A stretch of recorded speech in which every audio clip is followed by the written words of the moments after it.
어, 여러분, 우리가 인생에서 겪는 고난 중에서 가장 실제적이고 구체적이고 가장 아픈 고난이 무엇인지를 아세요? 그건 관계 파산이라는 고난입니다. 어제까지 웃으면서 식사했던 동료가 나를 순식간에 모함하고 배반할 때 이보다 더 큰 고난과 아픔은 없을 거라고 생각합니다.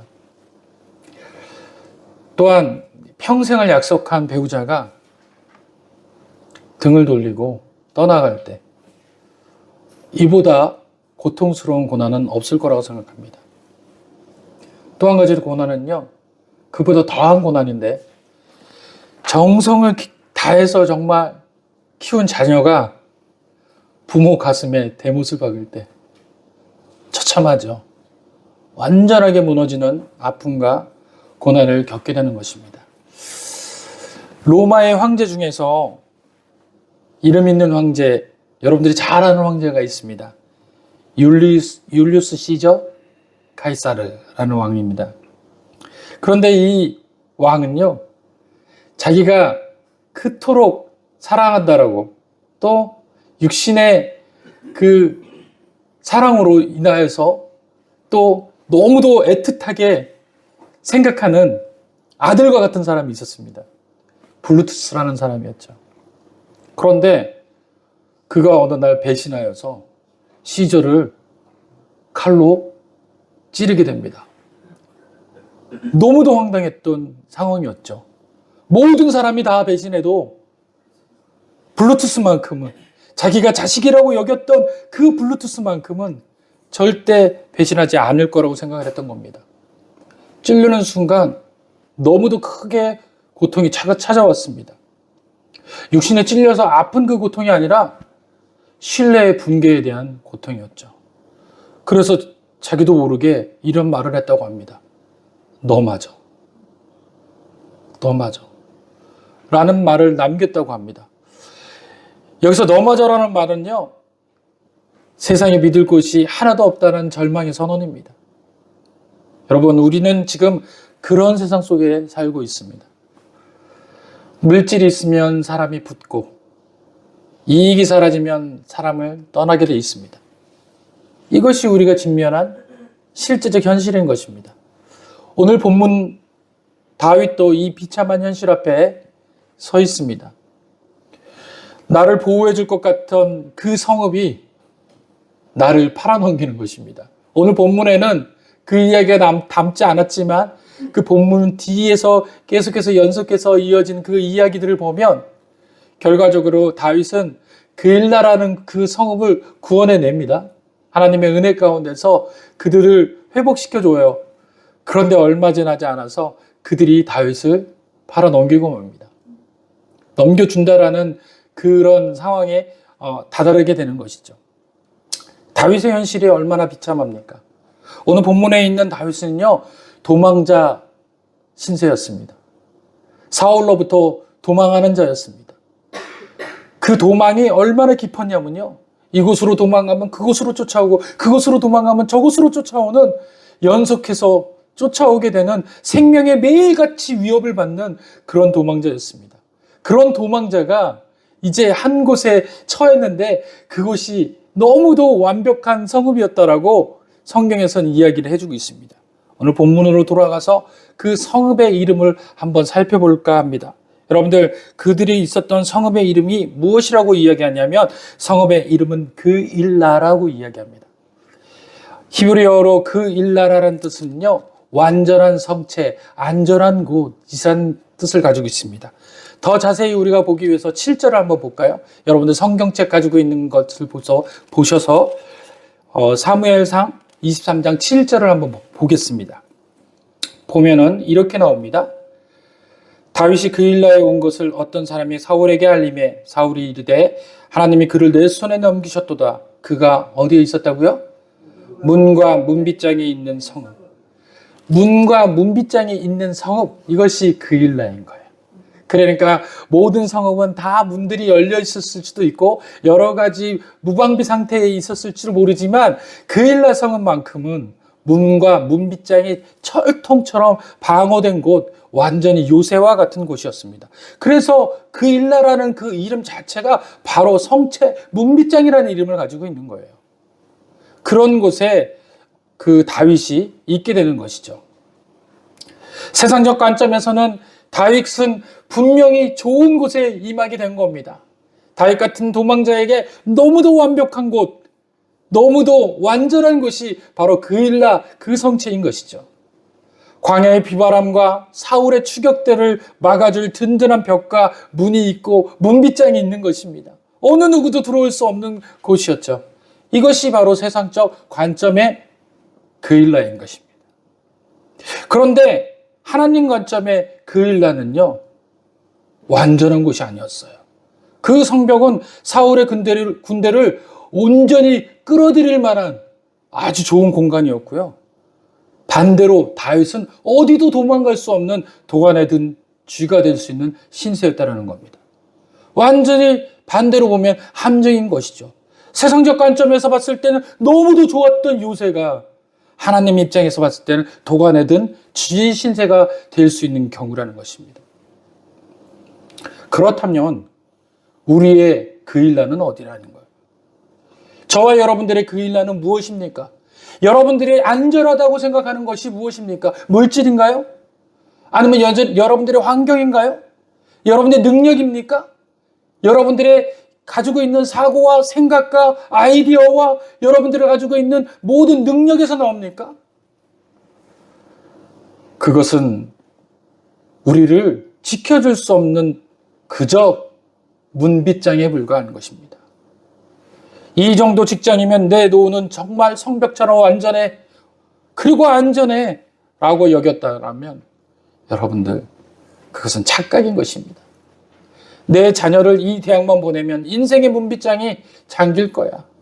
완벽해질 거야. 내 자녀를 좋은 직장에, 좋은 상황에 결혼시키고 환경적으로 좋게 만들어지면 이제 내 인생도 뭔가 필 거야.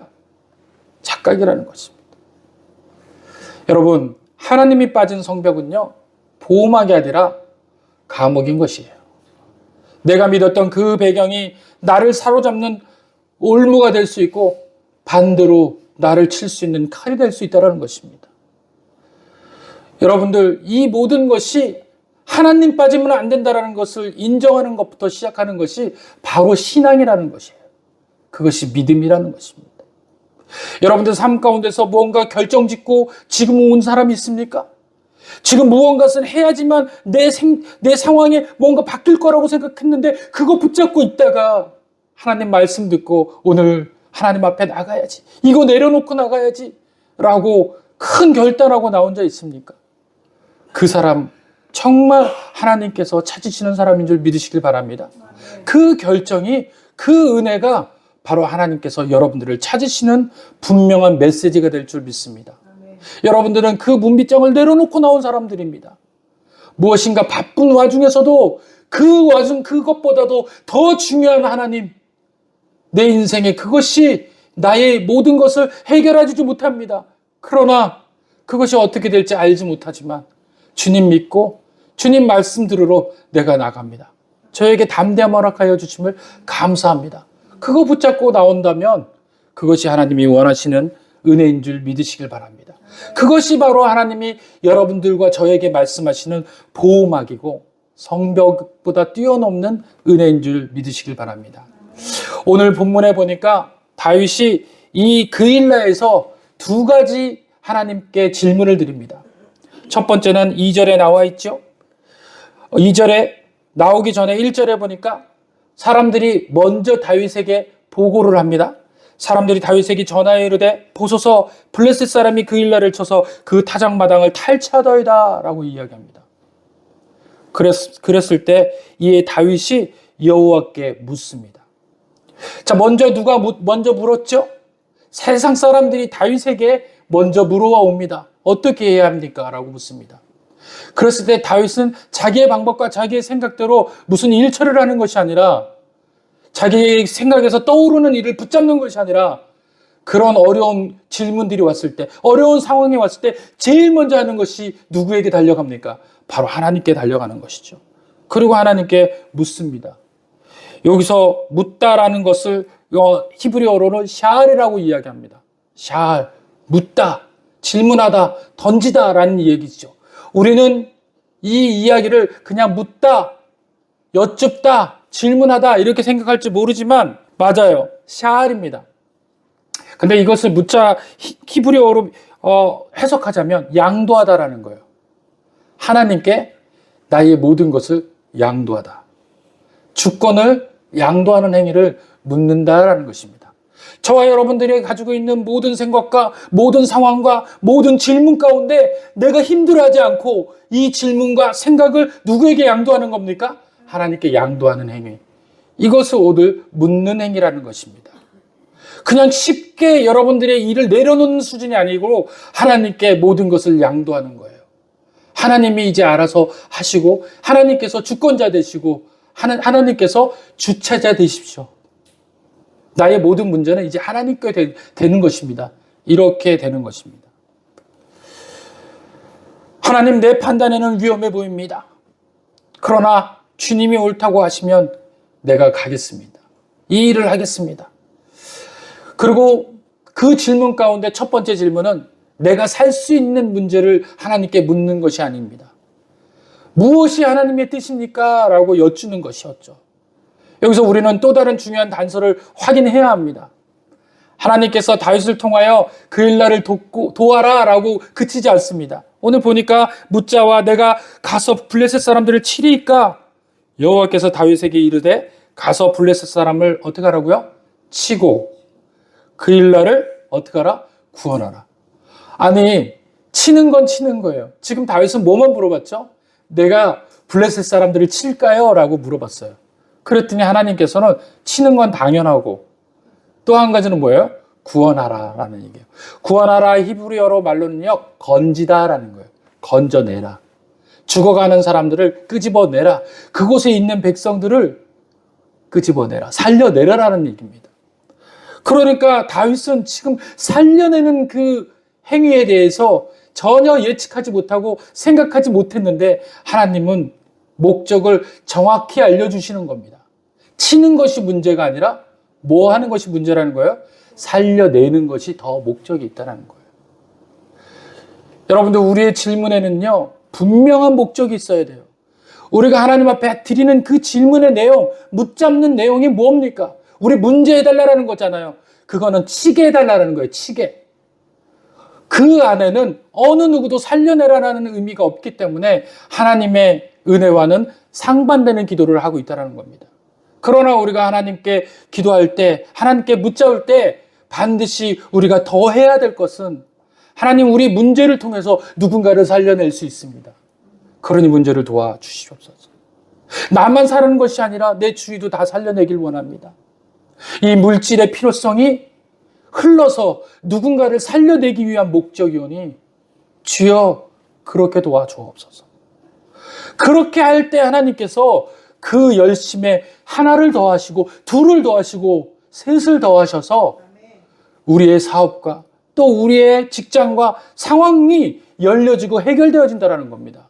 그런데 우리는 무엇만 지금 갖고 있는 거예요? 치는 문제만 가지고 있는 거예요. 해결하는 문제만 가지고 있는 거예요. 생명과는 전혀 무관한 것만 붙잡고 있으니 하나님께서는 그 생명과 연결될 수 있는 그 시간까지 우리를 가르치시는 거예요. 이해할 수 있도록. 그런데 우리가 빠른 이해로 이걸 알게 되면 우리의 문제 역시 빠르게 해결될 줄 믿습니다. 이것이 하나님의 목적입니다. 살려내라는 거예요. 그런데 여기서 우리가 이 질문의 내용과 사람들의 생각들을 살펴볼 필요가 있습니다. 왜냐하면 그 생각이 바로 우리의 생각과 너무도 닮아있기 때문에 그렇습니다. 여기 보니까 여호와께서 다윗에게 이르시되 가서 블레셋 사람들을 치고 그 일날을 구원하라. 생명의 목적이 있다라고 이야기합니다. 3절 한번 보여주실래요? 다 같이 읽어봅시다. 시작. 당시의 사람들이 그에게 이르되 웃어서 우리가 유다에 있기도 좋거든 하물며 그 나라에 가서 블레셋 사람들의 군대를 치는 일이리까. 이게 우리의 생각이에요. 하나님은 뭐라고 이야기합니까? 치고 구원해라라고 이야기했는데 하나님 우리에게 명령 주셨어요. 너의 모든 상황 가운데 그렇게 될 것이다. 그리고 구원해라. 담대히 나가라. 그런데 사람들은 다윗에게 뭐라고 이야기합니까? 보소서, 우리가 유다에 있는 것도 두렵고 도망 나와가지고 그러는데 하물며 그일라에 가서 블레셋 사람들을 군대를 치는 것이 옳습니까? 너무도 현실적인 거죠.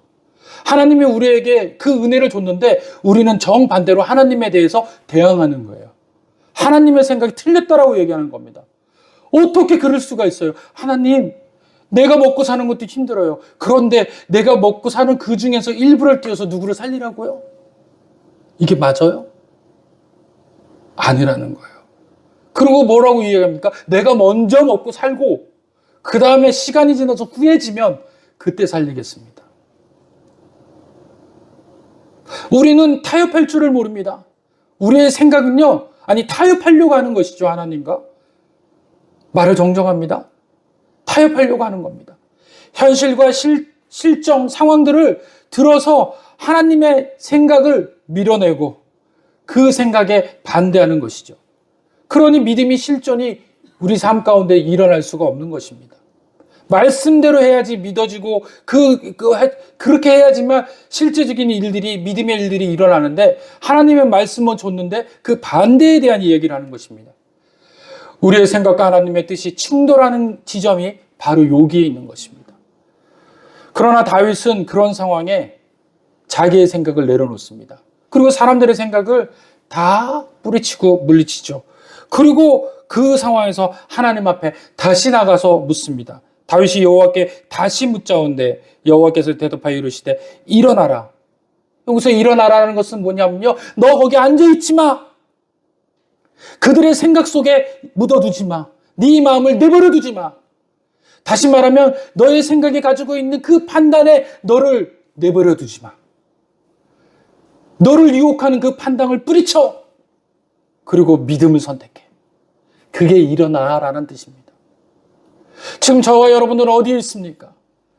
그저 앉아있지 않습니까? 상황 가운데 내가 옳다라고, 내 생각이 옳다라고, 내 경험이라고, 하나님 이 경험 모르잖아요 라고. 저 살아봤잖아요, 하나님.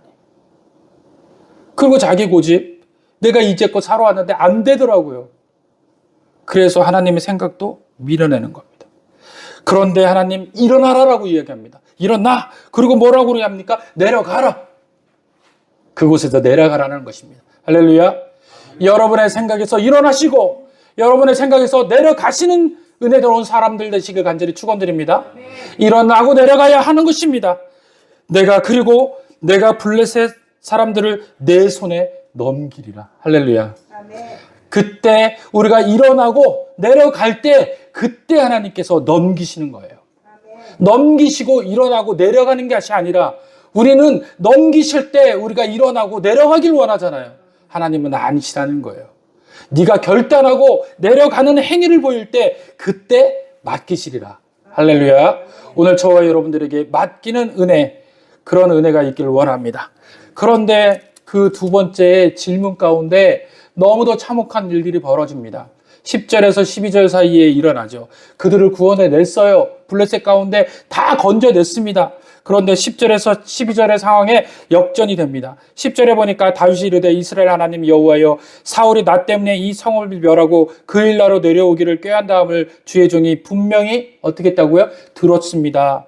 그 일나 사람들이 나를 그의 손에 넘기겠나이까? 주의 손이 들은 대로 사울이 내려오겠나이까? 이스라엘 하나님 여호와의 원하건대 주의 종에게 일러 주옵소서 하니 여호와께서 이르시되 그가 내려오리라. 여러분, 조금 전에 그 1절에 무슨 일이 있었어요? 하나님께서 내려가라, 일어나라, 그러면 내 손에 넘기리라 하셨잖아요. 그쵸? 여러분들의 인생에 그렇게 해서 믿음이 이루어진 거예요. 그리고 삶이 열려집니다. 은혜예요. 그래서 하나님 앞에 감사합니다 하고 나왔어요. 그런데 세상이 나를 팔았어요. 그 구원한 사람이 나를 험담하고 모함해서 나를 어렵게 했어요. 분명히 내가 구원한 사람이에요. 내가 분명히 물질로 생명을 다해서 그 사람을 섬겨서 건져냈어요.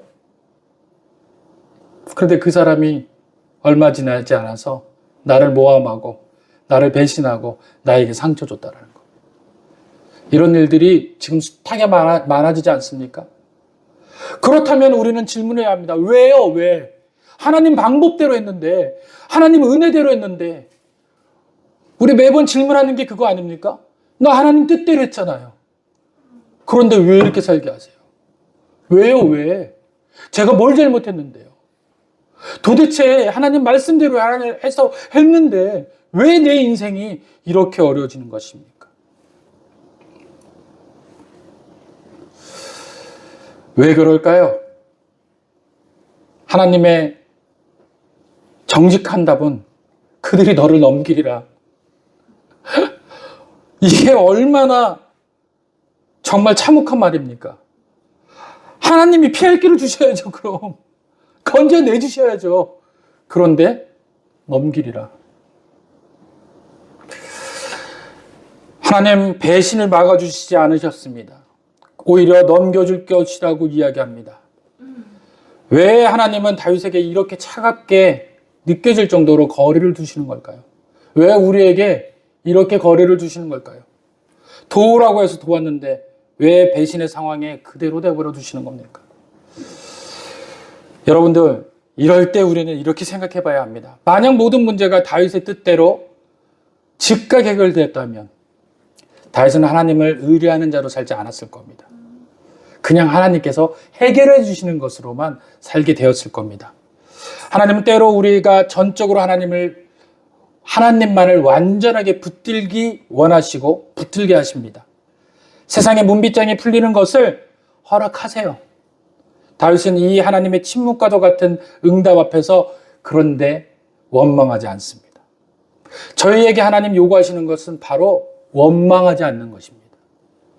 하나님이 그렇게 하는 그 의도 가운데서도 원망하지 않는 것입니다. 배신자들의 마음까지도 하나님의 손에 맡기고 다시 광야로 나가는 거예요. 그럴 때 우리는 어떤 겁니까? 100% 온전케 의뢰하는 자가 되는 거예요.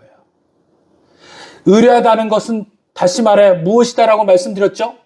주권을 하나님께 맡기다. 주권을 완전히 맡기는 자가 되는 줄 믿으시길 바랍니다.